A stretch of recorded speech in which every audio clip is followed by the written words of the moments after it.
How did a land once ruled by Christians become one of the most Arabized corners of the Islamic world? Why did Christians convert to Islam, but Jews resisted?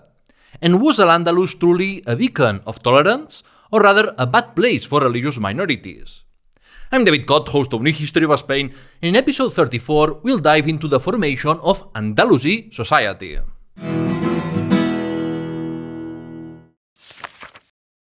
Arabization in al-Andalus.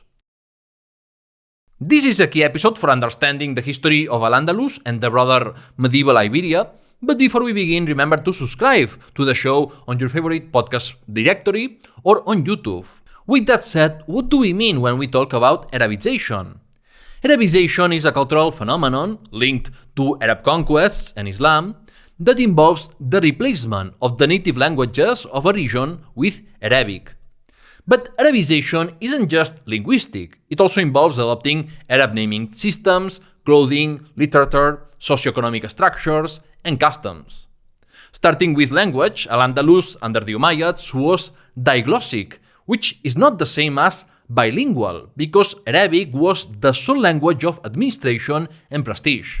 There was actually a multiglossia, since, aside from Arabic and various forms of Vulgar Latin, North African communities spoke Berber languages, though they abandoned them quickly. By the mid-9th century, many Andalusis living in cities were already speaking Arabic, and by the 10th century, it's difficult to find texts written in Latin. By the second half of the 11th century, the vast majority of Andalusis were monolingual Arabic speakers, and the Andalusi Romans vanished completely by the 13th century. This coincided with the expulsion or forced conversion of many Andalusi Christians in 1126, and the increasing stigma of speaking Romance, which became associated with the Christian enemies who were an existential threat to al-Andalus. The Arabic language itself must be distinguished between Classical Arabic, used in literature, and Andalusi Arabic, the dialect spoken by the populace. In terms of identity, being Arab was the cool, prestigious thing to be, and often required for elite status. This led to widespread forging of Arab genealogies throughout the Islamic world. Even dynasties known to be of Berber origin presented themselves as Arab, such as the Banu Dilnun of Santander and Toledo, and the Almohad dynasty. Like Romanization or Hispanization, Arabization was strongest in urban centers and spread unevenly, but eventually affected all social groups. That means that it didn't matter if one was Muslim, Christian or Jew, or of Hispano-Gothic, Berber or mixed background, because Arabization affected everyone. This is why it's a mistake to speak of three cultures as if they were synonymous with religions, because only Arab culture prevailed. That's why we refer to Mozarabs when speaking of the Arabized Christians of al-Andalus. Toledo's Mozarabic community wrote documents in Arabic filled with Islamic expressions like "in the name of God, the merciful, the compassionate," or references to the circumcision of Christians, evidence of Islamic influence on Andalusi Christianity. Arabization also shows in the names and surnames, and for instance, the Bishop of Toledo during Caliph Al-Hakam II's reign was named Ubayd Abdallah. From various writings and wills, we know that Arabized Christians adopted Muslim-style clothing such as veils and tunics, and also Muslim-style furniture. For example, we find references to pillows, mattresses, and cushions, but no mentions of tables and chairs, as Mozarabs had gotten used to eating on the floor. In the mid-9th century, Álvaro of Córdoba lamented seeing Christians studying the Quran and Arabic poetry, adopting Arabic en masse, and forgetting Latin. He even accused the Bishop of Seville of wanting to promote Arabic teaching. Berbers abandoned their tribal ties and nomadism for a settled life.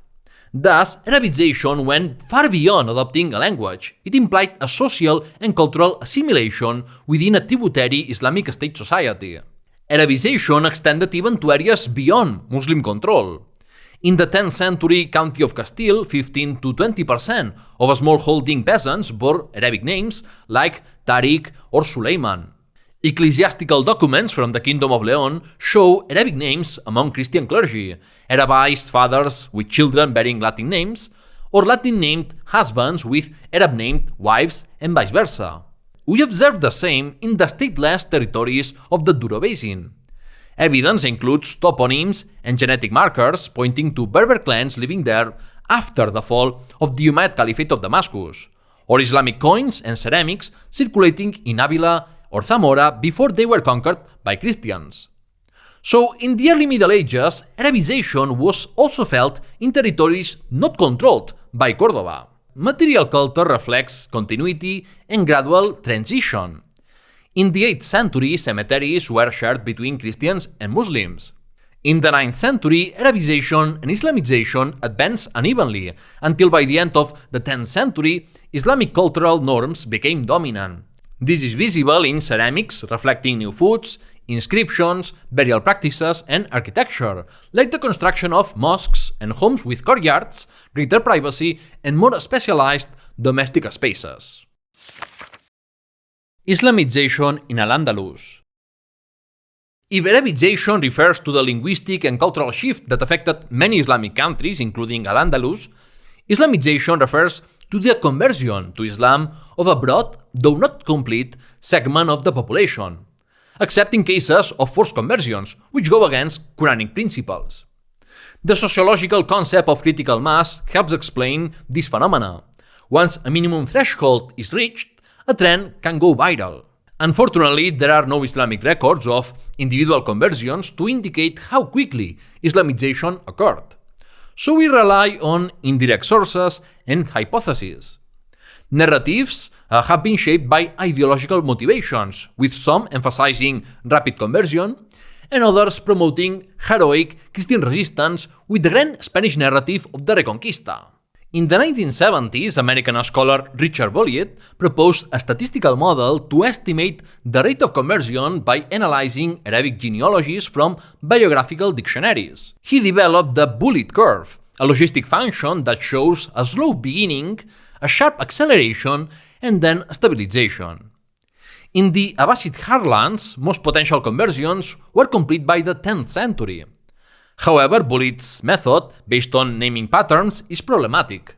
Christians and Jews in al-Andalus often had Arabic names, while Muslims could have Latin or Basconic names. So, while names certainly indicate trends, they are not infallible. Furthermore, biographical dictionaries focused on elites. Still, Bolliet acknowledged these limitations and emphasized that the curve never represented full conversion, nor did it account for enduring Christian and Jewish minorities. Aside from Bolliet's study, what other data do we have to help us understand when al-Andalus became predominantly Islamic? We can cite a notable increase in the number of mosques and Islamic religious scholars in the 9th century, pilgrimages to the holy cities, jurists traveling to the east to study, the proliferation of Islamic cemeteries, the abandonment of churches and monasteries, the multiplication of Arabic writings in everyday contexts, and clerics' complaints about the Arabization and Islamization of the Hispanogoths. When we put all this data together, we can refute the thesis of a very slow and limited Islamization that only affected the upper and urban classes of society. Arabization and Islamization were phenomena that went hand in hand, although Arabization typically preceded Islamization. Still, the linguistic and cultural Arabization trend discussed in the previous section also applies here. We see the 8th century marked by an overwhelming Catholic majority ruled by foreign Muslims and a few native converts, a 9th century marked by upheaval, resistance, and the growing Arabization and Islamization of the Hispanogoths, and a 10th century in which Muslims already formed the social majority due to the conversion of the indigenous population. In some rural areas, less Arabized Christians remained significant until the 12th century, when Christian conquests, migrations, and forced conversions led to their near-total disappearance. Conversion during early Islamic expansion mostly occurred through client-patron relationships with Arabs, especially for non-Arabs like Berber clans. We have some notarized templates showing how men and women could notify the state of their conversion to Islam depending on their previous religion. Formal conversion required accepting Islamic principles, performing ritual ablution and prayer, and reciting the Shahada before two Muslims or a judge, meaning they had to say that there is no God but God and Muhammad is the messenger of God. Conversion to Islam is an indissoluble contract involving a set of rights and obligations between God and the convert, who becomes a servant of God. It was usually done publicly and before an authority due to its legal and fiscal consequences. Apostasy was punishable by death, and since one's descendants were considered Muslims by default too, in practice it meant that there was a steady demographic loss of non-Muslims, particularly since wealthy men could afford to buy slave concubines. Yet, the near disappearance of Christians and Jews from al-Andalus was not inevitable, as seen in long-lasting religious minorities in regions like Palestine or Egypt. In al-Andalus, converts became mu'allats, a word referring to those who resemble Arabs but aren't truly Arab. Over time, these differences were forgotten, and most Andalusis thought that they descended from Arab conquerors. But Arab supremacism was evident during the Emirate. One example is Count Gómez ibn Antoniano, chief advisor to Emir Muhammad I. Pressured to convert by Arab courtiers, Gómez complied, but was later accused of insincere conversion and dismissed. The same Arab elites pressured the emir to remove a Hispano-Gothic Qadi and even mocked a Berber minister with racial slurs. This discrimination was one of the reasons for the resistance shown by Mu'allats, Berbers, and Christians during the Fitna or civil war of the Emirate of Córdoba. The Jewish community in Iberia had suffered very harsh repression in the final decades of the Visigothic kingdom, and the arrival of the Muslims undoubtedly improved their situation. Still, they remained a minority now surrounded by two more dominant religions, and there is no indication that many Jews arrived from elsewhere. Interestingly, few Jews converted to Islam, while most Christians eventually did. So, why did that happen? The most likely reasons are that Jews had a stronger sense of minority identity, were well organized in al-Hamas or self-managed communities, and were socially closed, both to outsiders and to members living. Jews tended to concentrate in cities like Córdoba or the nearly all Jewish city of Lucena, which helped preserve their community. They also began to specialize in professions like medicine or the slave trade, and had contact with Jewish communities elsewhere in the Islamic world thanks to the Arabic language. This strong social cohesion was absent among Christians. The collapse of the church's political and social power made Christianity less attractive, especially since Islam offered more opportunities for upward mobility. Islamic cities were dominated by mosques and markets instead of ecclesiastical complexes. This led to a severe shortage of educated Christian clergy and institutions. As Arabist Michael de Palza noted, Christians aren't born into the faith. They require baptism, among other rites, including holy oil that only a bishop can consecrate.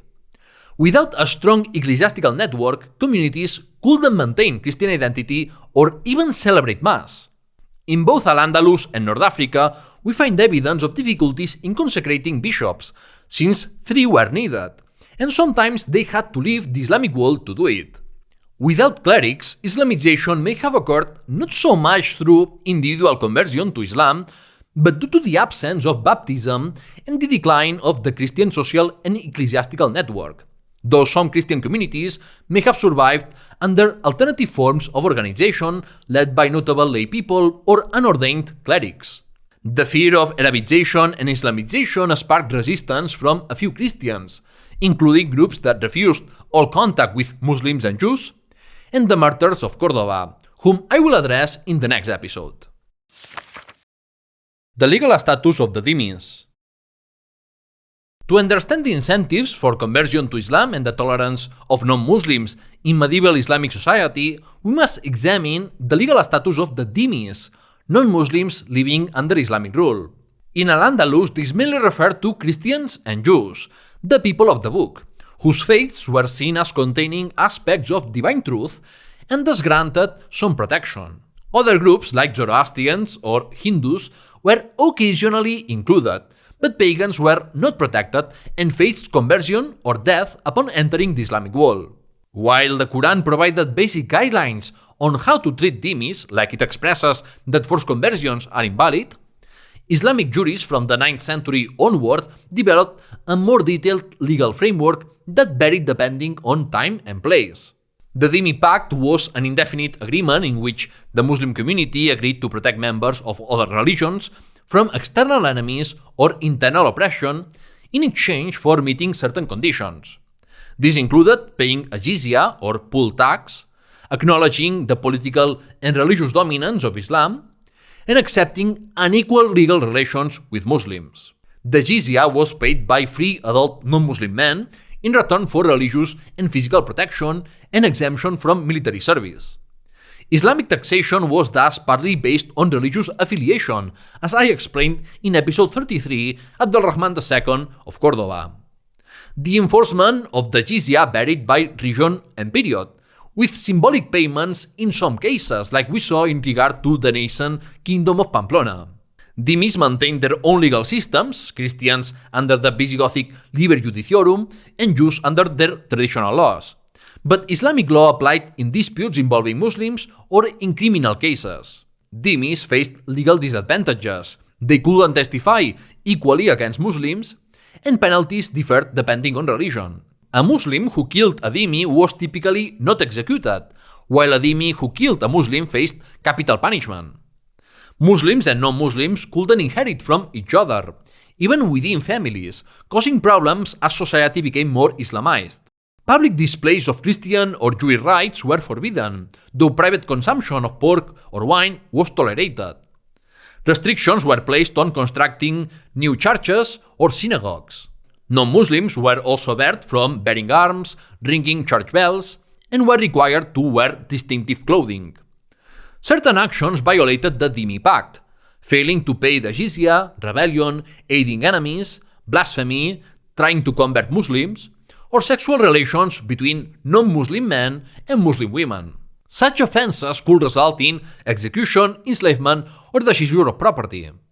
Enforcement varied, but the legal framework existed for a strict application when desired. From the 11th century onward, as Muslims became the majority, jurists began advocating for harsher treatment of dhimmis to emphasize the subjugation and humiliation of non-Muslims living in the Islamic world. Some, like the Andalusi jurist al-Turtusi, who legitimized the Almoravid conquest of al-Andalus, argued that churches and synagogues should no longer exist, and that dhimmis must not hold positions of authority over Muslims. Muslims were forbidden from performing services that placed them beneath non-Muslims, such as cleaning latrines or giving massages. These discriminatory laws aimed to reinforce the submission of non-Muslims and limit contact that might contaminate Islamic faith. Though inconsistently enforced, they reflected a broader effort to establish Muslim supremacy in everyday life. Conflict or coexistence in al-Andalus? Interreligious relations. One of the most prominent topics when discussing al-Andalus is the debate surrounding religious coexistence. The idea of a tolerant al-Andalus, in contrast to the Spain of the Inquisition, goes back to the European Orientalists of the 18th and 19th centuries. Politically, the ideologue of pro-Islamic Andalusian nationalism, Blas Infante, developed the idea of an Andalusia distinct from the rest of Europe, partly due to its religious tolerance. He promoted ties with Moroccans and North Africans of Andalusi descent. Paradoxically, a version of this discourse was used by Spanish colonialism in Morocco to justify Spain's right to occupy Morocco, viewing it as a continuation of Andalusi culture or Hispano-Arabic culture in the vocabulary of Spanish nationalism at the time. The concept of convivencia has also been used by medievalists who challenged the negative view of the Middle Ages, by Jewish historians recalling a golden age of Jewish culture, by Muslims apologists from the Arab world, and by Muslims in Spain, including Spanish converts. In the mid-20th century, there was a heated debate between Claudio Sánchez Albornoz and Américo Castro. Castro emphasizing coexistence of three religions as a key medieval Spanish trait. In the Anglo-American world, the myth of the convivencia gained popularity, particularly through Maria Rosa Menocal's book The Ornament of the World.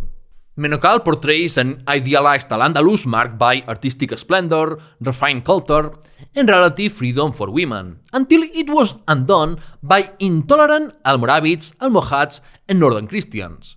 This vision, and its opposite, championed by authors like Serafín Fanjul and Darío Fernández Morera, reflects modern views about the compatibility of Islam and the West, as if historical coexistence or conflict predicted today's outcomes. Although most historians now reject convivencia as a useful historiographic term, it remains popular, just like the notion of the Reconquista, discredited among scholars but widely used by the public and politicians. Andalusi society, like other medieval Islamic societies, was not based on multiculturalism or religious freedom in a modern sense. It was a society in which the dominant Muslim population coexisted with subject Christian and Jewish groups who accepted the authority of Islam. It is therefore mistaken to portray al-Andalus as some kind of medieval oasis of religious tolerance to be used as a guide for today's diverse society. Islam was considered the only true faith, and the others were not treated as equals. In early Islamic centuries, Christians and Jews were viewed as having misinterpreted the scriptures, almost as if they were poor idiots. But by the second millennium, the belief that they had deliberately falsified holy texts became widespread. This ideological shift contributed to rising repression from the 11th century onward. We can generalize about religious tolerance or persecution in al-Andalus across its entire history, which spans the entire Middle Ages, because doing so would be cherry-picking. Just as the Christian kingdoms had more and less tolerant phases, so did al-Andalus. After the conquest, Muslims were a minority and needed local Christians for administrative continuity and tax revenue. Early Islam was also seen by Arabs as an ethnic identity, not a universal religion. This changed as Arab Muslim identity became aspirational. Conversion offered full social inclusion, while non-converts became increasingly marginalized. The Crusades and the Christian threat in Iberia further polarized relations, leading to growing interreligious hostility during the Taifa period. The 1066 pogrom of Granada, where thousands of Jews were killed, and writings by authors like Ibn Hazm and al-Turtusi reflect this. Under Umayyad and Taifa rulers, Christians and Jews held high office, and the church collaborated with Muslim authorities. But the Maghrebi dynasties of the Almoravids and Almohads ended this. Ironically, though they claimed to fight Christian influence, they themselves ended up employing Christian mercenaries when convenient. Initially welcomed as defenders of al-Andalus, the Almoravids lost support after military defeats. A turning point came in 1126, with Aragonese King Alfonso the Battler's campaign in eastern and southern al-Andalus. He offered privileges to most Arabs who helped him, which the Almoravids saw as treason and a potential fifth column. In response, the Cadi of Córdoba and the Almoravid Emir ordered mass expulsions of Christians from major cities. Thousands were deported to Morocco, imprisoned, or coerced into conversion, while others fled to the northern Christian polities. Church properties were sold off, with dramatic consequences for the continuity of Christianity in al-Andalus. The Almoravids didn't reject the Dhimmis system but applied its rules more rigidly. Meanwhile, northern Christians viewed Andalusi Christians as traitors for remaining under Muslim rule and culturally assimilating. Like Crusaders who saw Arabized Christians in the Holy Land as compromised, northern Christian elites erased the history of the Andalusi Christian communities they absorbed. They often took relics of saints, like Eulogius of Córdoba or Isidore of Seville, to reinforce their legitimacy, removing important symbols from the Mozarabic communities. This further isolated the Andalusi Church, already distanced from Rome by its use of Visigothic liturgy and internal theological disputes such as adoptionism. This fragmentation made Islamization easier. In the end, the Mozarabs found themselves caught between the violence of war and rising religious radicalization. On one hand, they sometimes suffered raids and captures by Christian monarchs. On the other, they were viewed with suspicion by Muslims who were themselves suffering Christian conquests, looting, and enslavement. The final blow came with the Almohads, who were far more radical than the Almoravids. Their founder, Ibn Tumart, claimed to be the Mahdi, a messianic figure in Islam akin to the second coming of Christ, implying the need to convert the entire population to the true religion, Islam, in the unique Almohad interpretation that gradually aligned with Sunni orthodoxy. This represented a fundamental break from previous Islamic norms. While there had been episodes of harsh repression and increasing restrictions on Dhimmis, No other dynasty had sought to abolish the Dhimmi Pact or force conversion against the principles of the Quran. Upon seizing what remained of al-Andalus, the Almohads killed Christians and Jews, plundered property, and destroyed temples. The remaining bishops and some of their congregants sought refuge in Christian kingdoms, while some Jews fled north or found refuge elsewhere in the Islamic world. Thus, by the mid-12th century, the Andalusi Church was fully dismantled, and we can speak of the disappearance of Christians and Jews in Al-Andalus. It's true that later Almohad caliphs reinstated the Dhimmi system, and that some hundreds of Christians and Jews lived in the Nasrid Kingdom of Granada. But the damage had been done. Many of the Dhimmis in the final centuries of Al-Andalus were northern captives or foreign merchants and mercenaries. Jews forcibly converted under the Almohads were viewed with suspicion, much like later conversos in Spain. They were forced to wear distinctive clothing, barred from owning slaves, denied equal legal rights, and forbidden from marrying born Muslims, foreshadowing Spain's later statuses of blood purity. Despite legal repression, day-to-day life could be less rigid. Muslim and Christians celebrated holidays like New Year, St. John's Day, or Christmas together.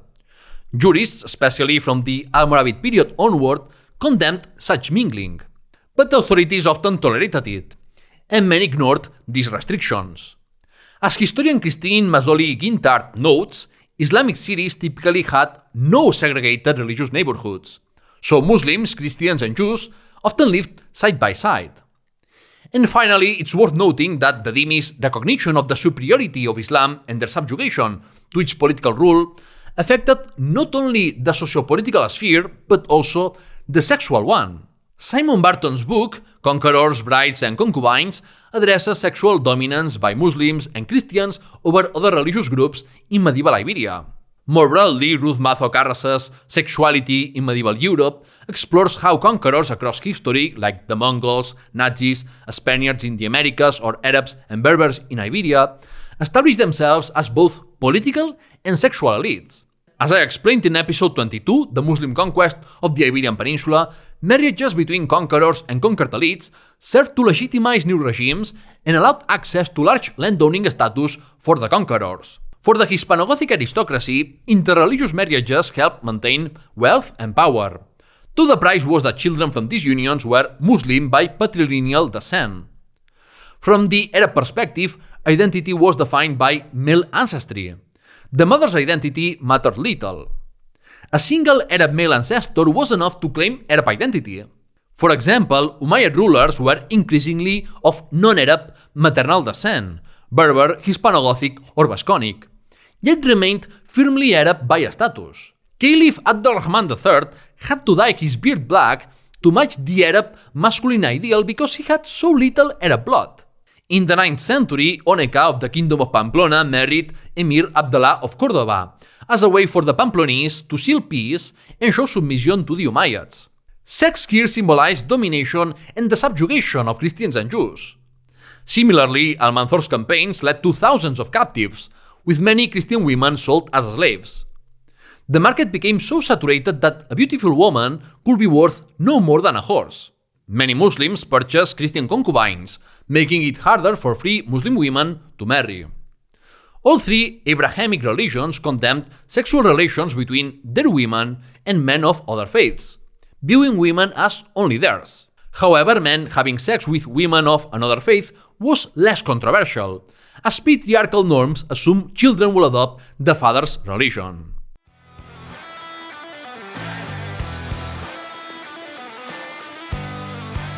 The verdict. One way conquerors spread their culture and religion is through sex. Victorious men taking the conquered group's women was a pattern seen throughout history, but not the other way around. As harsh as this might be to say, this is because women were seen as spoils of war, like land or gold. Ruth Mazo Carras writes, quote, "Penetration symbolizes power. For men of one group to have sex with women of another is an assertion of power over the entire group." End quote. That's why, for instance, Christian propagandists in the Middle Ages accused Muslims of raping Christian women, and why in US history myths about black men raping white women were more exaggerated and feared than the real violence committed by white men against black women. These fears were rooted in the belief that sexual access reflected dominance over an entire group, and especially its men. This tribalistic mindset explains not only historical dynamics but also present-day xenophobia, especially male resentment toward young single immigrant men. If most immigrants were beautiful women, far fewer men would complain. The sexual dominance of Muslim men over Christian women symbolized broader Islamic hegemony. It was a constant, humiliating reminder of the Dhimmis subordination. When power shifted, Christian rulers adopted similar practices, and the same pattern of sexual domination applied to the Spanish conquest of the Americas. And with that, the verdict ends. If you learned something from this episode, please leave a like or comment.